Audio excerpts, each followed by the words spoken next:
Andra, listen, a 3 weeks before Christmas, you know. And remember, me want you to take down all of the curtain them in our house and wash them. And when you don't wash them, make sure say you hang up back here the one them in a barrel.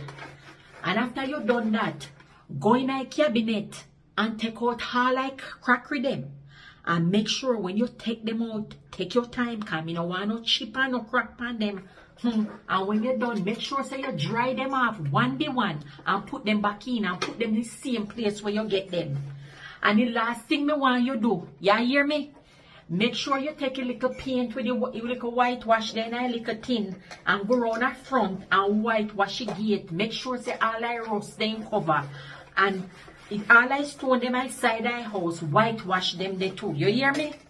Yes, that's how we have to do it. We have to make our house look presentable before Christmas come. You see over Miss Jane house over there look pretty, lad. And that we used to our Christmas time and we have to continue with like a tradition.